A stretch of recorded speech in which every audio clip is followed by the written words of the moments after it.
किसी का भी कॉल आया काट देना। हाँ, तो डाल्टन एटॉमिक थ्योरी क्या होता है? क्लियरिटी आ रही ना बोर्ड पे? क्लियर दिख रहा है जो लिख रहा हूँ मैं? तो पर्टिकुलर डाल्टन एटॉमिक थ्योरी में पहले क्या बोला है, पहला पोस्टुलेट क्या दिया है डाल्टन ने कि all matters are made up of small particle. ठीक है, स्मॉल पार्टिकल्स, और वो पार्टिकल्स को क्या बोला? एटम बोला। ठीक है ना। अब दूसरी पोस्टुलेट में क्या बोला उसने कि एटम्स आर इंडिविजिबल। मतलब ये डिवाइड नहीं हो सकते, ये लास्ट है, इसके बाद कोई डिवीजन नहीं होगा। ऐसा किसने बोला? डाल्टन ने बोला। डाल्टन एटॉमिक थ्योरी में उसने क्या बोला कि एटम एक ऐसा मॉलिक्यूल है या ऐसा एक पर्टिकुलर पार्ट है जो इसके आगे डिवाइड नहीं होता। ठीक है। तीसरा उसने बोला कि atom can neither be created nor be destroyed. Neither created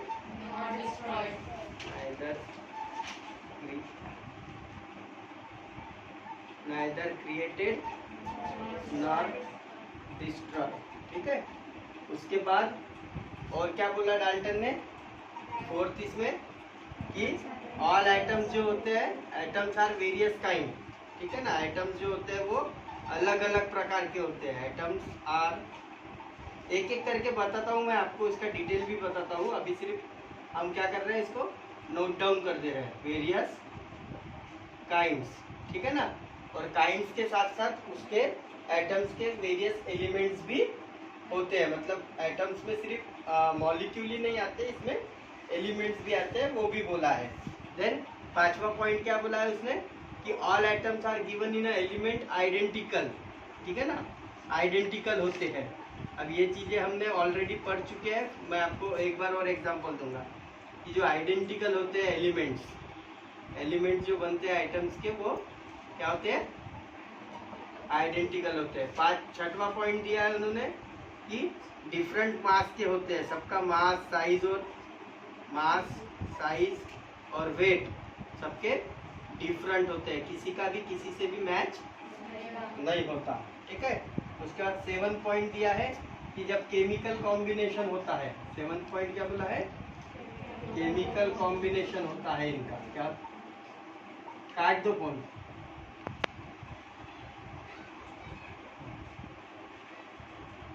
जो केमिकल कॉम्बिनेशन होता है वो 2 एलिमेंट का होता है, 2 और मोर एलिमेंट।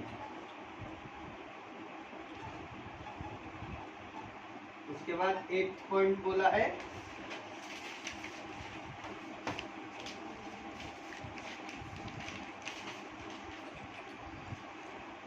नंबर एंड काइंड्स बोले तो type of atoms are fixed बोले तो ये रिजिड होते हैं। इनका जितना भी नंबर ऑफ और काइंड्स रहेंगे वो एकदम फिक्स रहेंगे, कम या ज्यादा नहीं होते। उसके बाद 9th पॉइंट में क्या बोला है कि ड्यूरिंग केमिकल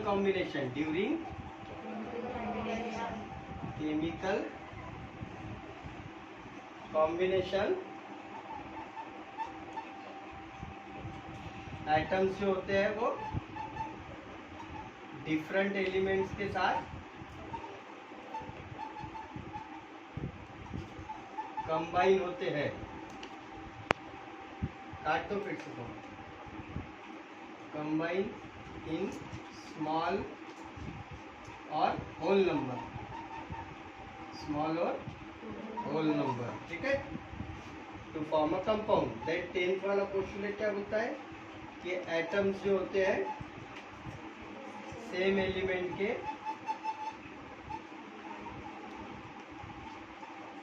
कंबाइन होते हैं जब in more then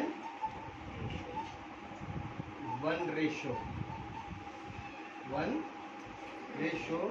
to form a 1 compound. ठीक है, ये ऐसे 10 पोस्टुलेट डाल्टन ने प्रोड्यूस किए। उसके बाद उस पे डाल्टन थ्योरी उसने प्रोड्यूस की। तो ये सारी चीज़ों को हम वन बाय वन पढ़ेंगे। सबसे पहले तो हमने सबसे पहली लाइन हमारे केमिस्ट्री की यही पढ़ी थी जब मैटर चैप्टर पढ़ा था कि जितने भी मैटर है वो स्मॉलर स्मॉलर पार्टिकल से बने हुए हैं। अब वो पार्टिकल को एटम बोलते हैं, किसने बोला? डाल्टन ने बोला, ठीक है ना। उसके बाद डाल्टन ने एक और पोस्टुलेट दिया कि जो पर्टिकुलर आइटम्स होते हैं वो इंडिविजिबल होते हैं, इसका ओवर डिवीजन नहीं हो सकता। देन उसके बाद ये एक फॉर्म से दूसरे फॉर्म में कन्वर्ट होंगे बट डिस्ट्रॉय नहीं होंगे, ना ही किसी से क्रिएट होंगे। मतलब मैं चाहूंगा भी तो ये आइटम को क्रिएट नहीं कर सकता। हाँ, मैं कंपाउंड को क्रिएट कर सकता हूँ, मैं एलिमेंट को क्रिएट कर सकता हूँ, बट मैं एटम को क्रिएट नहीं कर सकता, ना ही उसको मैं डिस्ट्रॉय कर सकता हूँ। मैं किसी कंपाउंड या मॉलिक्यूल को डिस्ट्रॉय कर सकता हूँ बट मैं एटम को डिस्ट्रॉय नहीं कर सकता। उसके बाद जो एटम्स होते हैं वो वेरियस टाइप्स के होते हैं, अलग अलग टाइप के होते हैं, metal, non metal, then over, then उसके बाद लिक्विड, गैस, ठीक है ना। अलग अलग काइंड के मैटर होते हैं जिनको हम एटम बोल रहे हैं, ठीक है ना। तो ये सारे अलग अलग काइंड्स के होते हैं और हमारे पास अलग अलग फॉर्म में अवेलेबल भी है। उसके बाद आइडेंटिकल होते हैं ये सब सारे आइटम की पहचान होती है, फिजिकल प्रॉपर्टी है उनकी। आपको पानी देख के समझ में आ जाएगा कि ये पानी है, क्यों? तो उसकी फिजिकल प्रॉपर्टीज होती है। सब पर्टिकुलर एलिमेंट्स की अपनी अपनी खुद की फिजिकल प्रॉपर्टी होती है उसके हिसाब से। जैसे कि सोडियम को आप देखोगे तो आपको समझ में आ जाएगा कि ये सोडियम मेटल है, वैसे आप आयरन को देखोगे तो आपको समझ में आ जाएगा ये आयरन है, क्योंकि उनकी कुछ प्रॉपर्टीज जो होती है फिजिकल वो एकदम फिक्स होती है। अब आपको स्टेनलेस स्टील और लोहे में फर्क पता चलेगा। लोहा कैसा रहता है? Less lustrous. स्टेनलेस स्टील कैसा होता है? शाइनी होता है, हाईली शाइनी होता है, ठीक है।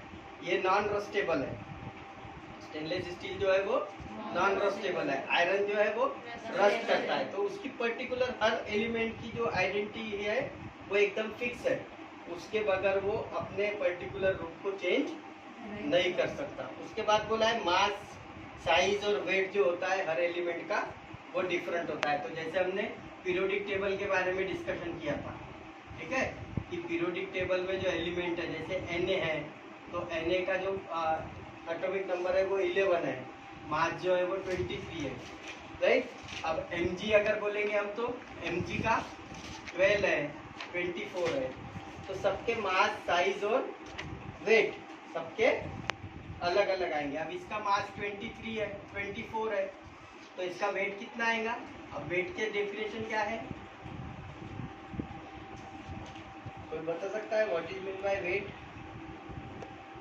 अच्छा, मेरा जो वेट है 70 किलो है, ठीक है, तो इसका मतलब मेरा मास भी 70 किलो है क्या? देन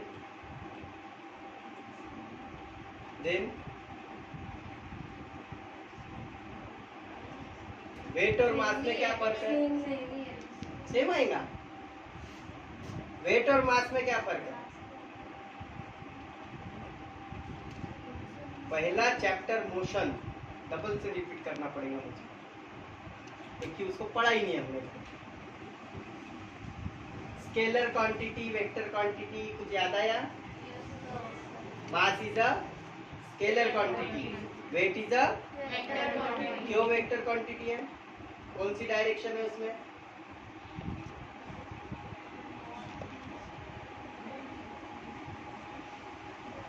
तुमको मालूम है? कुछ आइडिया है? No idea? हाँ,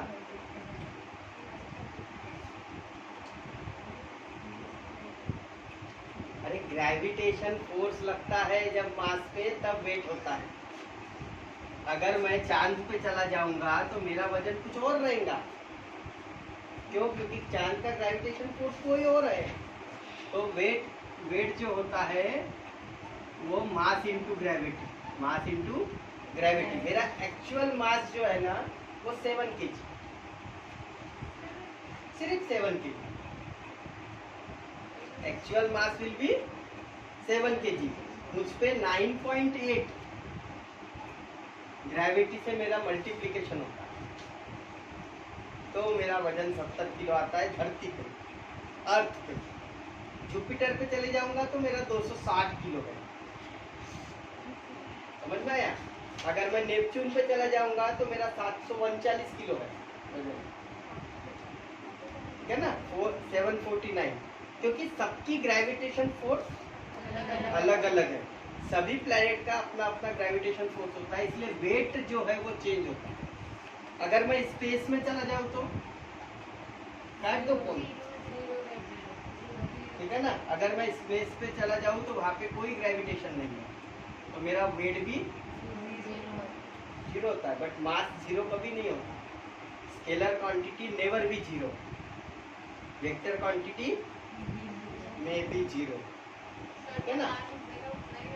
मास उतना का उतना ही रहेगा। Why? Because we are made up of element. हम पंच तत्वों से बने हैं ना। हम हिंदी में पढ़ते हैं, हमारे अध्यात्म में पढ़ते हैं, जो भी हमारी कहते ग्रंथ है हमारे, जो भी उसमें हम पढ़ते हैं कि हम पंच तत्वों से बने हैं, राइट। तो जो एलिमेंट का मास होगा वो मेरा मास होगा, उसके अलग है क्या मेरा मास। अब मुझ में आयरन है, मैग्नीशियम है, सबका टोटल कर लो तो 7 किलो मेरे बॉडी वेट के हिसाब से। अब किसी का 45 किलो होगा तो उसका 4.5 किलो ही वजन होगा, एक्चुअल मास होगा, मॉलिक्यूलर मास, राइट। तो यहाँ पे वही बोला है, मास, साइज और वेट सभी एलिमेंट का अलग अलग होता है, अलग अलग जगह पे। समझ में आया ना। अगर वही चीज मैं 20 माले पे जाके मेरा वजन चेक करूंगा तो शायद थोड़ा कम रहेगा, शायद थोड़ा कम आएगा। क्यों? क्योंकि वहां पे ग्रेविटेशन फोर्स कम हो जाएगा। समझ में आया ना। मास 7 kg रहेगा, बट वेट जो रहेगा वो थोड़ा कम आएगा, ये फर्क होता है। एवरेस्ट पे जाके अगर मेरा मास वजन चेक करोगे तो शायद और कम मिलेगा। हमको लगता है कि हम इतने ऊपर चढ़ाई करके गए इसलिए वजन कम हो गया होगा, ऐसा नहीं होता। ग्रेविटेशन फोर्स कम हो जाता है वहाँ पे जाके। क्लियर है ना। क्लियर हुआ। ये बेसिक चीजें हैं जो तुमको पहले पढ़ने को होना, तो तुमको ये सारी चीजें समझ में आएंगी कि मास और वेट में क्या फर्क है। मास और वेट में फर्क क्लियर हुआ। इंडिविजुअल, सॉरी, इसमें भी गलती होती रहती है। देन मास और वेट में फर्क समझ में आया, ठीक है। वेक्टर क्वांटिटी क्यों बोले? क्योंकि ग्रेविटेशन फोर्स का डायरेक्शन होता है नीचे की तरफ, डाउनवर्ड डायरेक्शन, तो डायरेक्शन आ गया। और मास मैग्नीट्यूड है, तो mass plus direction vector quantity, तो वेट जो है वो वेक्टर है और मास जो है वो स्केलर है। तो मास और साइज और वेट सबके अलग अलग होते हैं और सबके डिफरेंट होते हैं, किसी का भी मैच नहीं करता। और जिसका मास मैच करता है वो क्या कहलाते हैं? आइसोबार। क्या कहलाते हैं? आइसोबार कहलाते हैं। तो वो सिर्फ सम टाइम हैपन होता है, वो भी केमिस्ट्री में, और कहीं भी नहीं होता। उसके बाद 7th पॉइंट क्या बोला है? केमिकल कॉम्बिनेशन जब भी होता है तो 2 और 2 से ज्यादा एलिमेंट का होता है। अगर सिंगल एलिमेंट का कॉम्बिनेशन हो रहा है तो उसको हम कंपाउंड नहीं बोलते, उसको क्या बोलते हैं? एलिमेंट ही बोलते हैं। क्या बोलते हैं? एलिमेंट ही। तो केमिकल कॉम्बिनेशन जब भी होगा तो वो 2 और 2 से ज्यादा का ही एलिमेंट जुड़ेंगे। मतलब मैं अगर बोलूंगा कि यहाँ पे O है प्लस O हो रहा है तो ये केमिकल कॉम्बिनेशन हो रहा है क्या? नहीं, ये सेम टाइप के एलिमेंट है, तो इनका केमिकल कॉम्बिनेशन नहीं होगा, इनका एलिमेंटल कॉम्बिनेशन। कैसा होगा? एलिमेंटल होगा, ठीक है ना। जब कोई नहीं मिलता तब ये दोनों आपस में जुड़ते हैं, तब तक ये आपस में नहीं जुड़ते। तो फिर केमिकल कॉम्बिनेशन किसको बोलेंगे? C+O2, CO2। कार्बन एक अलग एलिमेंट है, ऑक्सीजन एक अलग है, दोनों को मिला के एक अलग एलिमेंट बना, ठीक है ना। तो यहाँ पे 7वें इसमें वही बोला है कि केमिकल कॉम्बिनेशन जो होता है वो 2 और 2 से ज्यादा एलिमेंट के साथ होता है, ठीक है। उसके बाद number and kinds of atom are fix, जो हमने कांस्टेंट प्रोपोर्शन में पढ़ा है। लॉ ऑफ कांस्टेंट प्रोपोर्शन में क्या पढ़ा हमने कि H2O के लिए 2 हाइड्रोजन रिक्वायर्ड है और 1 ऑक्सीजन है। अब यहाँ पे 3 हाइड्रोजन भी रहेंगे ना तो भी वाटर बनने के लिए 2 ही लगेंगे, 2 से ज्यादा नहीं लगेंगे। तो ये वही बोल रहे हैं, नंबर और काइंड, नंबर और काइंड, ये दोनों भी आइटम के जो होते हैं वो एकदम फिक्स होते हैं, तुम्हारे या मेरे बोलने से कम या ज्यादा नहीं होते। क्लियर हुआ। देन 9th नंबर का जो बोलता है ये सबसे कंफ्यूजन है, सबसे ज्यादा कंफ्यूजिंग है। इसमें क्या बोला है, during chemical combination, during chemical combination atom जो होते हैं डिफरेंट एलिमेंट के वो पूरे के पूरे होल नंबर में ही कंबाइन होते हैं, कभी आधे अधूरे नहीं होंगे। जैसे कि यहाँ पे हुआ कार्बन के साथ ऑक्सीजन, ठीक है ना, तो यहाँ पे कार्बन डाइऑक्साइड ही बना, कार्बन डाइऑक्साइड ही बना। अब सपोज कर लो यहाँ पे कार्बन के साथ ऑक्सीजन की मात्रा अगर कम रहती थी, ऑक्सीजन की क्वांटिटी कम रहती थी, तो यहाँ पे एक ही वो आता था और ये CO ही बनता था। मतलब होल नंबर ही होगा, पार्शियली नहीं होगा। अगर यहाँ पे 2 है तो 2 कंबाइन होंगे, 1 है तो 1 कंबाइन होगा। समझ में आया इसका मीनिंग? यही बहुत कंफ्यूज कर रहा था, श्रुति को सबसे ज्यादा कंफ्यूज कर रहा था, राइट? अभी क्लियर हुआ? During chemical combination atom different element combine in a small और होल नंबर, पूरा का पूरा। जैसे कल हमने कल एक रिएक्शन हमने देखी थी, इसमें कौन सी रिएक्शन थी वो? सोडियम सल्फेट और बेरियम क्लोराइड की, ठीक है ना। तो इसमें क्या था, Na2SO4 प्लस BaCl2, तो इसमें पूरा का पूरा होल Na2 और पूरा का पूरा होल Cl दोनों कंबाइन हुए और बना NaCl। वैसे SO4 पूरा का पूरा और Ba पूरा का पूरा बना। तो कॉम्बिनेशन जो था उसमें पार्टीशन नहीं हुआ, उसमें पार्टीशन नहीं हुआ, वो पूरा का पूरा होल एलिमेंट इसके साथ जुड़ा और ये पूरा होल का होल कंपाउंड। समझ में आया? तो जो भी कॉम्बिनेशन होगा उसमें पूरा का पूरा मॉलिक्यूल ही डिस्प्लेस होगा, आधा अधूरा मॉलिक्यूल डिस्प्लेस नहीं होगा। तो फिर आधा अधूरा मॉलिक्यूल कब डिस्प्लेस होगा? वो भी होता है, वो भी होता है। डाल्टन वहीं पे फेल हुआ, ठीक है ना। डाल्टन ने अपने ही थ्योरी में एक एग्जांपल दिया था CaCO3 वाला, उसमें पार्शियल डिस्प्लेसमेंट हुआ। देखो CaO प्लस CO2, इस CO3 में से CO2 ही बाहर निकला, CO एक O निकल गया बाजू में, तो यहाँ पे तो पार्शियल डिस्प्लेसमेंट हुआ ना, पार्शियल सेपरेशन हुआ ना। तो ये सारी चीजें मैं आपको क्लियर करूंगा कि डाल्टन कौन कौन से पोस्टुलेट में फेल हुआ और उसको फेल करने वाली थ्योरी कैसी थी, ठीक है। तो ये 9th वाला क्लियर हुआ अभी कि डाल्टन के हिसाब से क्या था कि कोई भी केमिकल कॉम्बिनेशन में पूरा का पूरा होल एलिमेंट ही डिस्प्लेस होगा। कौन सा? वो बाद में देखेंगे, उसको मैं जब फेल्यूर बताऊंगा तब उसको एक्सप्लेन करूंगा, ठीक है। अभी बताऊंगा ना तो तुम दोनों को कचरा कर दोगे, मतलब चूड़ा बना दोगे उसका, तो वो नहीं करना है हमको। हम इसको अलग अलग समझेंगे कि डाल्टन ने जो अपने थ्योरी दी उसने किस लॉजिक से दी, और हम हमारी थ्योरी जो देंगे कि भाई दूसरे नील्स बोर ने या जे थॉमसन ने जो थ्योरी दी उसने क्या बोला, तो वो दोनों भी थ्योरी के रिलेटेड हम बात करेंगे यहाँ पे, ठीक है। तब हम उसको क्लियरली करेंगे। अभी ये समझा? क्लियर हुआ? नाउ एटम जो है वो सेम एलिमेंट के जब कंबाइन होते हैं तो 1 और मोर रेशो में हो सकते हैं। मतलब एक ऑक्सीजन के साथ भी जुड़ सकता है और 2 ऑक्सीजन के साथ भी जुड़ सकता है। मतलब वो O2 भी बना सकता है और O3 भी बना सकता है, ठीक है ना। तो जब वो सेम एलिमेंट जुड़ रहे हैं, जब वो सेम एलिमेंट, इसमें कार्बन का एग्जांपल अगर ले तो कार्बन अपने साथ में 60 एलिमेंट को जोड़ सकता है। मतलब एक कार्बन अपने साथ 60 कार्बन को जोड़ सकता है विथ चेन और ब्रांच। इस तरह का स्ट्रक्चर बनता है।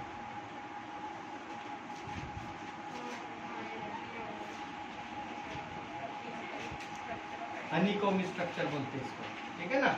तो इस तरह का जब स्ट्रक्चर बनता है तो ऐसे स्ट्रक्चर में जितने भी ये पॉइंट है ये कार्बन के हैं, ये जितने भी पॉइंट है ये कार्बन रिप्रेजेंट करता है। ये पूरा स्ट्रक्चर जो है वो कार्बन को एक दूसरे से कार्बन जुड़ के, तो ये ग्रेफाइट है, ये क्या है? ग्रेफाइट। ग्रेफाइट है।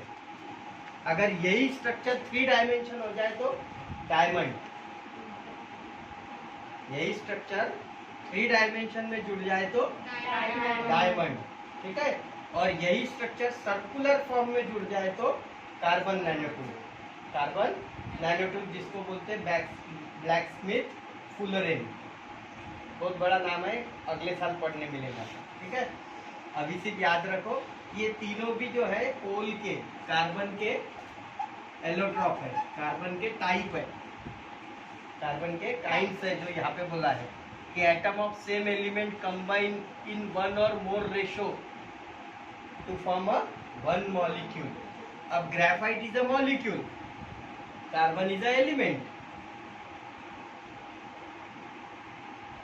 कार्बन इज अ एलिमेंट और graphite is a molecule. Right. तो यही पर्टिकुलर चीजें हैं जो डाल्टन ने प्रेजेंट की और उसके एग्जांपल्स दिए उसमें। इसमें कोई डाउट है? कोई पॉइंट नहीं समझ में आया ऐसा? कोई भी एक बार रिपीट करो, 10 के 10 पॉइंट पढ़ो। कोई भी पॉइंट में डाउट है तो पूछो, उसको रिपीट करेंगे हम। रिकॉर्डिंग चालू है ना?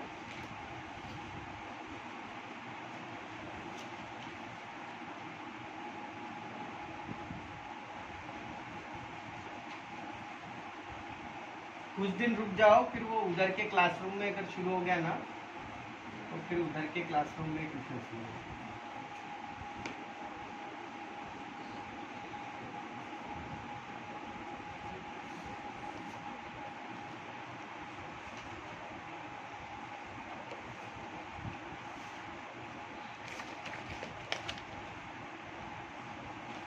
टेलीफोन लाना पड़ेगा, स्टैंड लाना पड़ेगा मोबाइल।